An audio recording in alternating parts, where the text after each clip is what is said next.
BMWs K1600GT offers a rare and compelling combination of comfort, speed and intelligence.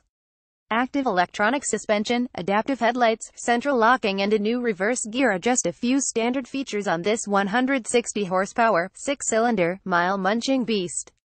With the demise of BMW's K1300 line, fast and comfy touring duties now fall to the K1600GT.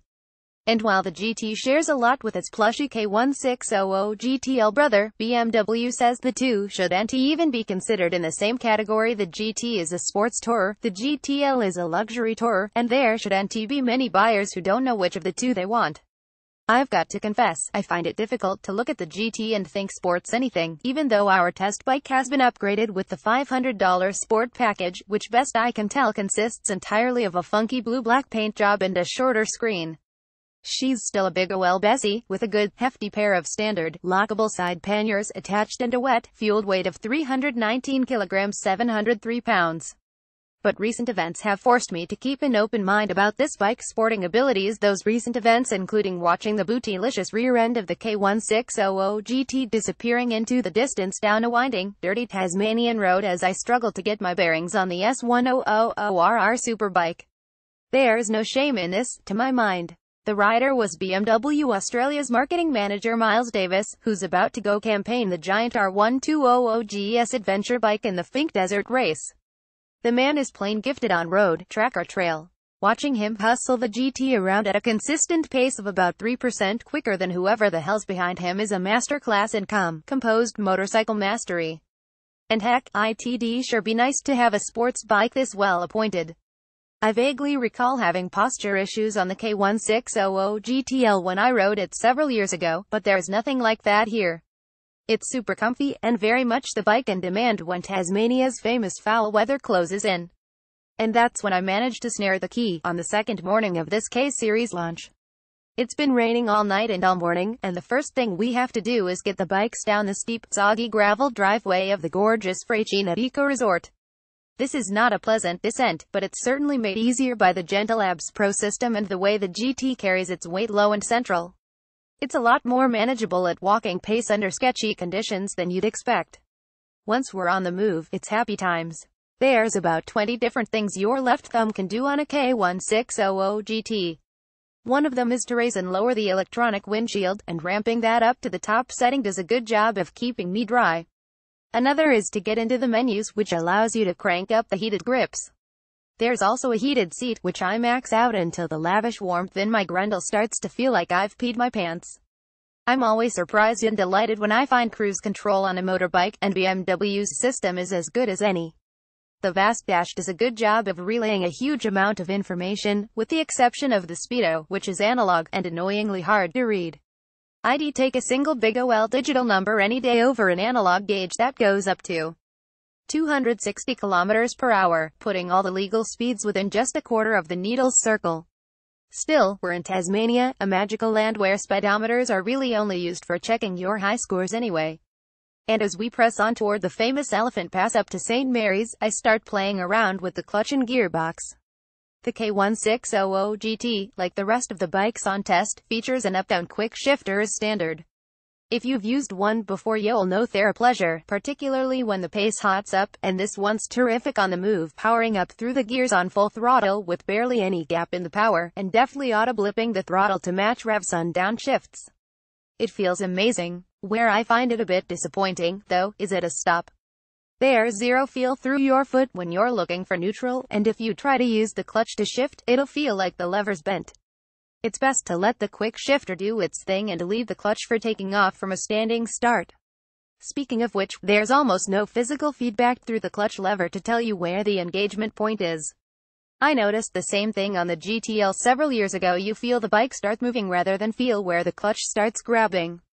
Feedback through the throttle is likewise quite disconnected. Engine volume and the feeling of acceleration are easier to notice than any physical sense of where the ride-by-wire throttle's at. If these things have been engineered in on purpose, it's in the name of luxury, but I'm not a fan. Still, when we get to the bends and I start pushing on, I'm pretty impressed with how the K1600GT handles itself. Suspension comes with 2 modes on this bike: road and dynamic, with electronically adjustable preload settings to suit 1 or 2 riders, with or without luggage. With my pannier-sized gut in mind, I select rider with luggage, and that feels great to me.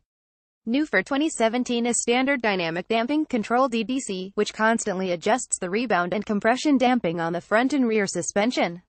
100 times a second it's checking what the road's doing, how hard you're riding, how far you're leaned over, and what's happening with the weight distribution on the bike, and tweaking the suspension settings to give you the best possible ride. In road mode, it airs toward a softer, more comfortable ride, and in dynamic, it firms things up on average, but it's constantly changing and it seems to make any road feel 10% smoother. In the tight, greasy stuff, you can certainly feel the weight of the GT, mainly on the brakes, where it can certainly feel like it needs a bit of muscle. With a heavy hand on the brake lever, it pulls up, but I did find myself making use of the abs a few times. It turns beautifully, though, which is a testament to the terrific dual-lever front end and paralever shaft drive rear suspension. This is the last remaining bike in the BMW catalog that still rocks the Norman Hasek-inspired parallelogram front-end suspension, which I think is a pity. It does a great job in conjunction with the DDC to keep the bike's geometry stable under brakes or on the gas, so steering is always consistent and predictable, and the GT feels light and agile on its feet. In the wet, running rain mode, it doesn't take long to get fully confident in the K16's traction control system. Opening the throttle to the stop on corner exits highlights just how much grip the bike gets at the rear, and when it does start to break loose, traction control whips it back into line. We haven't spoken about the engine yet. It's a Euro 5 compliant, 1649cc inline 6-cylinder block of effortless muscle. It peaks at 160 horsepower, and makes a gigantic 175 Nm 130 ft-lbs of torque at 6,500 revolutions per minute. At low to mid revs, it's as beautifully smooth, flexible and refined as you expect. The surprise comes when you get it into the top half of the tacho. It freaking howls. This might be the best sounding motorcycle BMW has ever made. When it starts getting throaty, it drops all pretense of civility and starts goading you into throttle abuse like the best sports machines. That massive engine fires the bike forward like it's 100 kilos lighter, and kick-shifting through a few gears right up near the red line is a proper hooligan thrill. And as the road dries up, and we hit the beautiful winding roads around Targa, I flick it into dynamic mode for a more taut, direct feel through the suspension and throttle mapping, and I start to find a groove with the bike. It's not my definition of a sports tourer, but it can certainly dance in the medium-tight stuff, and when the road opens out a bit, it's an absolute hoot to rail high-speed sweepers on this thing. Here, you need to bring the screen back down, because a negative pressure zone forms behind the windshield at 170 km/h and above, pulling your torso forward. With the screen down, you can go bananas out there. The bike composed and comfortable, leaned over at well above 200. The GT's German Autobahn heritage is very evident. This thing is ready to rumble at any speed. Watching Miles paint the road with dozens upon dozens of fat, sticky black lines, and stand-up wheelie the thing like a 400cc dirt bike, reveals tears of the K1600GT's potential that I can't touch. This is an easy and comfortable bike to ride, but takes some true skill to master. New for 2017 is an optional $1,500 reverse assistant, which makes a lot of sense. A bike this big might tiptoe lightly when it's moving, but pushing it around the garage or getting it out of a poorly chosen parking spot can take a lot of muscle. Clicking it into neutral with the motor running, you first spend 10 minutes hunting for the reverse button on the medically crowded left switch grip, then hold the starter button in to gently raise the revs and reverse the bike at walking pace, using a bendable shaft to drive the rear wheel. Easy and convenient. Also new is a better set of ventilation deflectors for riding in hot weather, which channel some air around the bottom of the main fairing to give you more airflow around a jacket. The built-in stereo system was a bit of a non-starter for me. It's nice at a standstill, but at freeway speeds it's obliterated by the roaring of air around your helmet coming off the screen. It's Bluetooth enabled, and I think that's going to be where most riders get the best out of it. You certainly can't complain about the standard equipment levels on this thing. Keyless ignition, tire pressure monitors, central locking across all the many panniers, cubby holes and optional top box if you've got it fitted, not to mention the greatest headlight in the business, BMW's adaptive headlight, which uses a tilting mirror system to level itself at any lean angle, effectively looking around corners for you when you're riding at night. The K1600GT is a premium touring machine with genuine athletic potential. It's got the chops to party in most company with a competent rider on board, and the trim to make highways and two-up riding an absolute pleasure.